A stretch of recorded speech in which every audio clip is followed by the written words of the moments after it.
खालिस्तान ना कभी बना था, ना कभी बनने देंगे, ना कभी बनेगा। बनेगा तो पहले की तरह हमारी लाशों से गंदी हनेरी की तरह गुजर जाएगा। अरे कौन सा खालिस्तान, अरे कौन सा आंदोलन। ये लोग कहते हैं गीता को बुलाना होगा, इनकी ऐसी की तैसी, कहते हैं खालिस्तान बनाएंगे, इनकी ऐसी की तैसी। हिंदू और सिख रोटी बेटी का रिश्ता, 9 मास का रिश्ता, जिसको कोई तोड़ ही नहीं सकता। पर इस धरती के अंदर आकर के कुछ धरती का अपमान करके चले जाए और यहाँ के लोगों को बेवकूफ बना के चले जाए और खुद जाके वहां राजनीति कर ले, इलेक्शन लड़ ले, चूरनी जी और राजेवाल जी, और खालिस्तान के नारे भी लग जाएं और भारत मां तेरे टुकड़े टुकड़े के नारे भी लग जाएं। पहले इंदिरा गांधी को मारा, अब मोदी को मारेंगे और यहीं से काफिला चले। और लाल किला का वो तिरंगा झंडा जो सबसे पहले पंडित जवाहरलाल नेहरू जी ने लहराया, जहां नीचे लाल बहादुर शास्त्री, जहां बाबा साहब अम्बेडकर सरदार पटेल थे, फ्रीडम फाइटर थे, उस तिरंगे झंडे का अपमान हो जाए, हम क्यों नहीं बोले? खालिस्तान ना कभी बना था, ना कभी बनने देंगे, ना कभी बनेगा। बनेगा तो पहले की तरह हमारी लाशों से गंदी हनेरी की तरह गुजर जाएगा। अरे कौन सा खालिस्तान, अरे कौन सा आंदोलन। गीता को बुलाना होगा, खालिस्तान बनाना होगा। गीता को बुलाना मतलब हिंदू राष्ट्र को साइड में करना होगा, हर हिंदू को पंजाब छोड़ के जाना होगा। ये लोग कहते हैं गीता को बुलाना होगा, इनकी ऐसी की तैसी, कहते हैं खालिस्तान बनाएंगे, इनकी ऐसी की तैसी। हिंदू और सिख रोटी बेटी का रिश्ता, 9 मास का रिश्ता, जिसको कोई तोड़ ही नहीं सकता।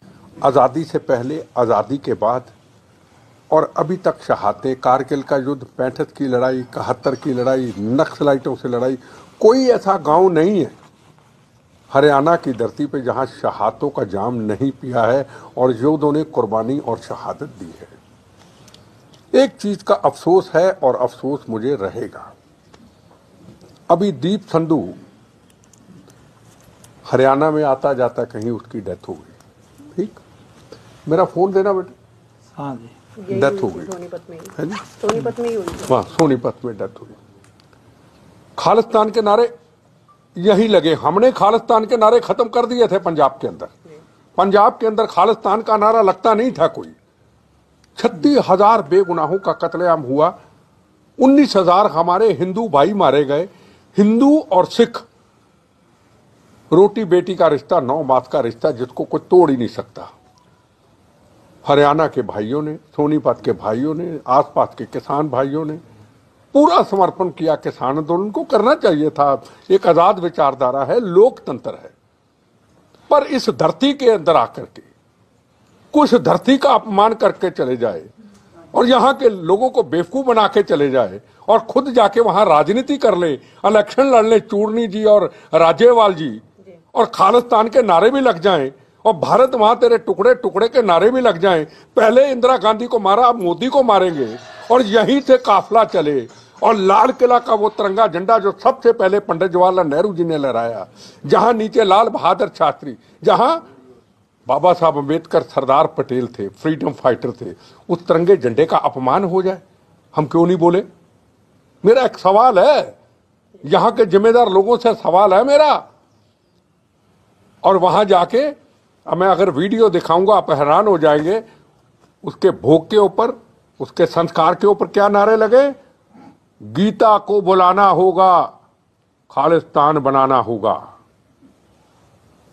खालिस्तान बनाना हमारी मजबूरी है और गीता को बुलाना होगा। गीता को बुलाना मतलब हिंदू राष्ट्र को साइड में करना होगा, हर हिंदू को पंजाब छोड़ के जाना होगा। अरे किसान का कौन सा सोनीपत का ऐसा गांव, कौन सी हरियाणा का ऐसा गांव जिसने, जब पंजाब के किसान आए, रोटी का इंतजाम, दूध का इंतजाम, हर चीज का इंतजाम, और पूरे बहने भाई हर गांव से आके उस आंदोलन में शामिल हुआ। और आज ये लोग कहते हैं गीता को बुलाना होगा, इनकी ऐसी की तैसी, कहते हैं खालिस्तान बनाएंगे, इनकी ऐसी की तैसी।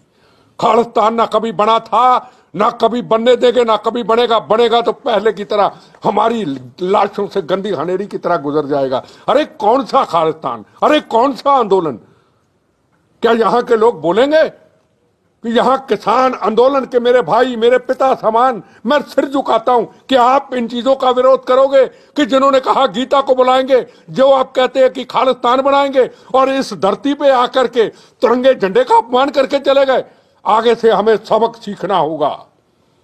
जा तो राजनीति ना करते, जा तो चुनाव ना लड़ते, भगत सिंह भी चुनाव लड़ सकते थे, चंद्रशेखर आजाद भी चुनाव लड़ सकते थे, वो बच सकते थे, राजगुरु सुखदेव बच सकते। उन्होंने कहा ना, फांसी का रस्सा, हमारे लिए फांसी का रस्सा जरूरी है, आने वाली जनरेशन के लिए भारत आजाद कराना। और ये लोग हरियाणा के लोगों को बेवकूफ बना के आप वहां चुनाव लड़ने चले गए। क्रांतिकारी कभी चुनाव नहीं लड़ते, कभी क्रांतिकारी चुनाव नहीं लड़ते, अपने मिशन में रहते हैं। हम क्रांतिकारी नहीं है, पर हमने जब चुनाव लड़ा था, हमने मौत का कफन बांध के लड़ा था। हमने चुनाव नहीं लड़ना था। हमने क्या कहा था?